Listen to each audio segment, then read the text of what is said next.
If you believe negative things, then that's what you will see, that's what you'll perceive, that's what you'll experience.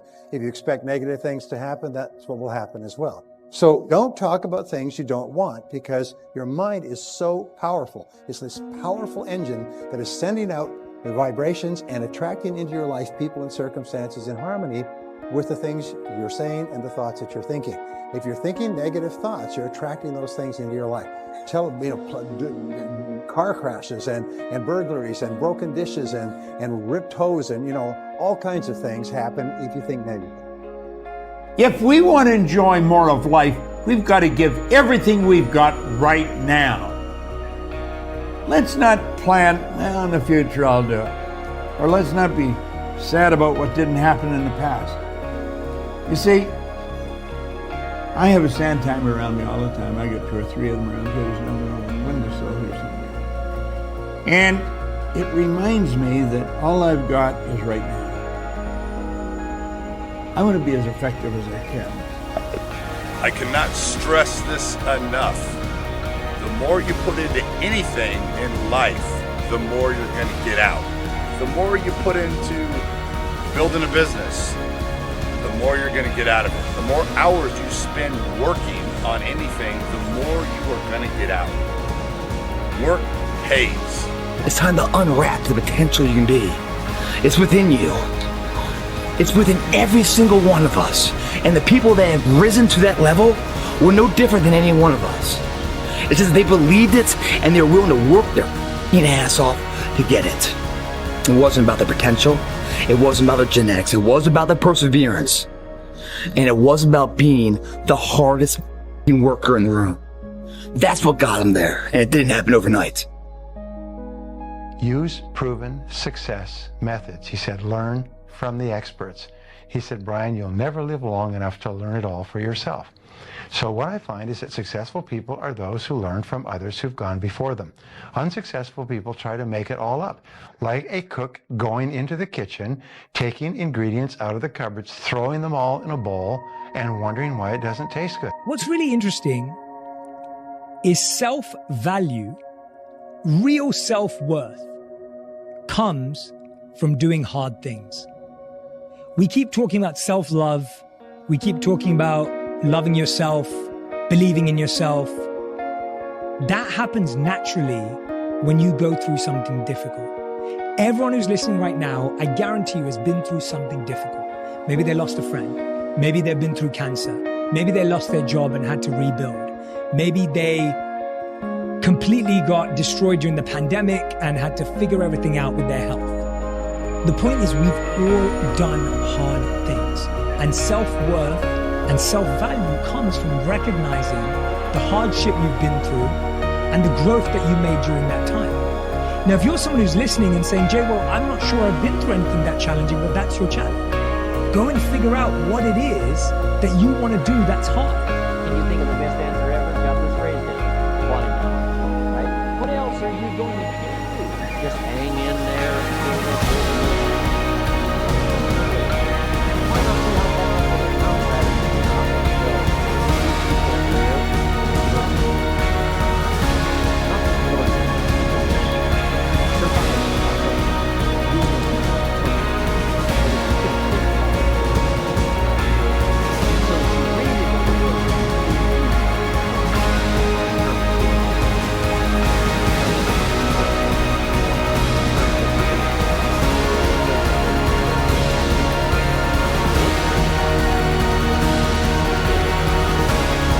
One word, progress. Progress equals happiness. If you keep growing, you're going to feel alive. And if you keep growing, you're going to have more to give. And when you're growing and giving is when life is magnificent. It doesn't matter how many statues, Oscars they give you, or Emmys, or how much money you have in the bank. Always try to do better, try to do more, try to learn new things. Hey, I'm bored. Life sucks. Play the piano then, you chooch. But you won't do it because it takes effort and failure and all that. But that's the good part. Yeah. And I know it's hard to see.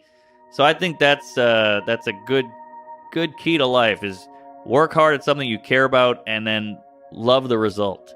The hard work, the journey is actually way more important than just getting something. Leadership only exists if people follow when they would have the freedom to not follow. Otherwise, it's just power. And power is not leadership.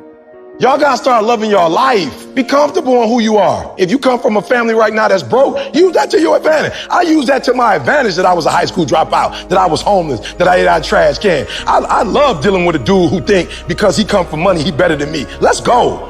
Let's go. You got money, but do you got that dog? Yeah, you got money, you got privilege, but do you got that dog? Do you got that stamina? So yeah, you might have something I don't have right now, but if I work hard, I can have what you have.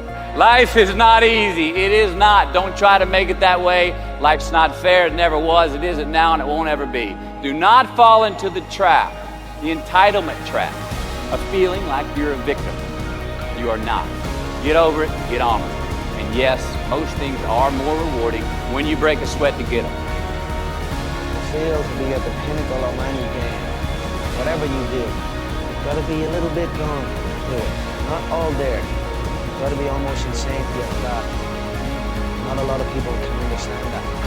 That's why I don't know of anything else. I do not pay attention to nothing else. You never understand what is wrong with you. And that's why I'm so fucking glad you don't. Because I'm in the right fucking spot. When people don't understand you anymore, you're in that spot of obsession and drive. Where people are like, what the fuck is wrong with this guy? I don't want to talk to you, man, because you're not going to get it. If you're going to go to war, you've got to have the will.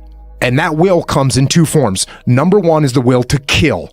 Because when you go to war, you are going to be killing people. You're going to be killing the enemy, and you're going to be killing civilians. And that's not what we're trying to do. And believe me, the U.S. military goes through great lengths to prevent that from happening, but it is going to happen. It's war.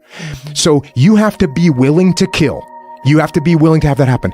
And you have to be willing to die, because when you go to war, there's going to be American kids that are not going to come home. The problem is when you try something new, you're always a fool. And so unless you're willing to be a fool, you can't learn anything new. And that's also why Jung regarded the trickster as the precursor to the savior, archetypally speaking, is because you cannot do the right thing unless you're willing to be a fool first. And that's really worth knowing. So the first thing that we need to do is we need to stop outsourcing our happiness and outsourcing our unhappiness onto people and circumstances. In other words, we need to stop attributing our happiness to what's going on externally, and we need to stop blaming others, especially blaming others, for our unhappiness. We don't build trust by offering. We build trust by asking. That's what actually creates trust, because it's an expression that allows people to offer us something. And that's an act of service to the other person, which is wonderful. The greatest single predictor of success, especially financial success in life, is creativity. And creativity is designed by the number of ideas you come up with. And you'll find that the more ideas you come up with, because of the law of probabilities, the more likely you are to have a great idea. One of the most important things you can do is that you get exposed to ideas. Now, when you look at all the ideas that it gives you, there's no way a human being could apply them all when they get back on money, is there? So what you have to do is you have to pick and choose. The reason that Ed teaches you so many ideas, and I understand this, is because you never know which idea is going to be the right one for you at this time. So what you do is you get a lot of choices. It's sort of like going to a beautiful buffet. You're not going to eat everything, but you're going to look at the buffet and you're going to pick the things that you want or need or can use at this moment. Self-discipline is everything. If you don't have it, I don't look at you right, because I know you're capable of more. It's not discipline so much for me. It's all on you. Where you're going to fail and you're going to be in your head, you're going to be saying, I'm not good enough. And it's how you get through that. It's how you get through that on a daily basis, when that thing is saying, man, I'm 43, I've done so much. You start to become civilized. The refrigerator gets full. You start making money, and you start, I'm not getting cold anymore. I'm retired. You start to believe this shit. And that's just my mentality. You may have more, but you never can't arrive. You want to be uncommon amongst uncommon people, period. We're built to walk uphill. And when you reach the pinnacle of the hill, you want to stop and appreciate the vision, but the next thing you want is a higher hill in the distance, because it's from the uphill climb that we derive our value, and I mean this technically. So almost all the positive emotion we feel, that's experienced in relationship to a goal. And so in some sense, you want a goal that you can never attain, right? So you can always move closer to the goal that recedes as you move towards it. You think, well, that's frustrating. It's like Sisyphus pushing a rock uphill. But it's not, because as you pursue that goal, you put yourself together and your life does get better and richer and more abundant. You want them to be above everything you're doing so you can continually move towards something that's more sublime and better. That's what you are. You're here to live, not to sleep. Now, Aristotle, back in 350 BC, came up with a principle that changed the world, and it was called the principle of causality, or today we call it the law of cause and effect. And what it says is that for every effect in your life, there's a cause or causes. If you can be clear about the cause or the effect that you want, and let's say the effect that we want is to double our income and then to double it again. All right, so what do? Well, you find someone who's earning twice as much as you in your field, and you go to them and you ask them, how is it that you're earning so much money? And remember, everybody who's earning twice as much was at one time earning half as much. And then they started to do certain things, and now they are earning twice as much. And it's no miracle. And so find out what the top people are doing and develop the habit of doing the same things over and over. And soon you'll be earning the same amount or more. Hearing and listening are two totally different things. You hear with your ears, you listen with your emotions. Learning is quite different than gathering information. Learning is when you consciously entertain an idea, you get emotionally involved in that idea, you step out and you act on the idea, and you change the end result. It's the feedback from the change in result that's the learning experience. I know if I think this, and I get emotionally involved and I do this, then my income changes. That's learning. Now, let's take a look here for a moment. School gave us valuable knowledge.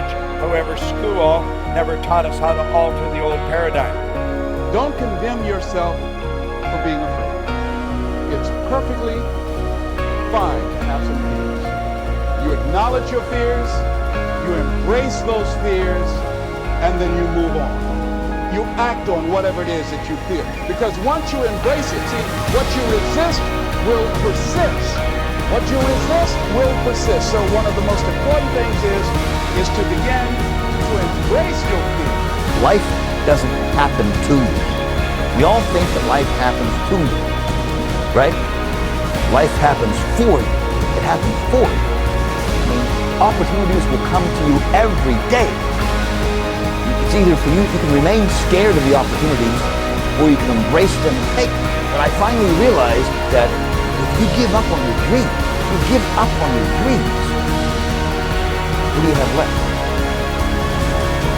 Nothing. I can't live that way. People have talent. People have a lot of talent. And this is going beyond your talent. So when there's no more talent, what happens to you? Most people quit. People only go to their talent level. And once your talent level is gone, it becomes a mental game. That the whole mental game sets in then. And most people can only perform to their talent. And they realize, man, why am I always messing up right here? Why is this like my big hurdle? It's because you're performing to your talent.